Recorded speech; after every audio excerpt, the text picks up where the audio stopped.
Tout le monde a parlé de la vague verte aux dernières municipales, mais ce matin sur Europe 1, on a décidé de creuser un peu. Et si finalement ce raz-de-marée écolo cachait une fracture entre habitants d'une même ville? Oui, pour résumer, d'un côté centre-ville vert, de l'autre banlieue où on ne vote même pas. Arthur Elmbaché, vous êtes notre correspondant à Strasbourg, vous avez mené l'enquête pour Europe 1. Question un petit peu provocante au regard des résultats dans votre ville, quartier par quartier.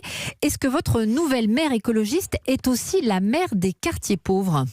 Alors, elle a gagné, donc oui, juridiquement, légalement, aucun doute.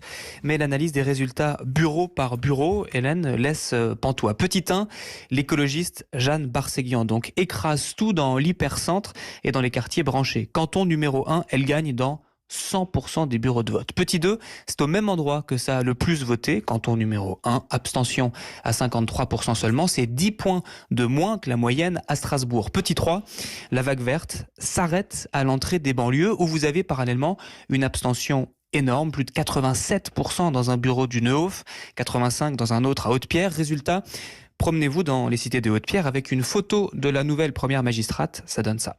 Est-ce que vous savez qui est cette personne? Non, on ne dit rien celle-là. Si je vous dis Jeanne Barséguian? Jeanne Barséguian? Non, ça me dit rien. Inconnue au bataillon. Une inconnue au bataillon élue par 42% des votants, mais par 15% des électeurs, seulement 15% des gens inscrits sur les listes électorales à Strasbourg. Donc ça c'est le constat, Arthur, mais c'est l'inquiétude pour la suite? Alors, je vous donne un exemple. Jeanne Barséguian était la seule des candidats ici à Strasbourg à défendre la fin du diesel dès 2025. Retour en bas des barres d'immeubles à Haute-Pierre.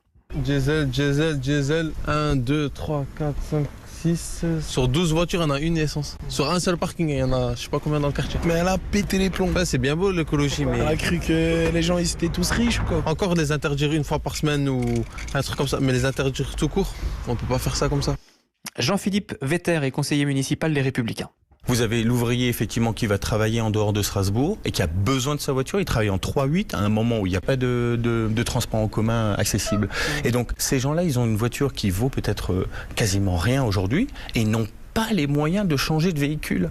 À l'écoute de ces témoignages, on se dit que ce sont des ingrédients parfaits pour une future crise, non? Alors sur ce sujet, écoutez l'ancienne maire de Strasbourg, l'ancienne maire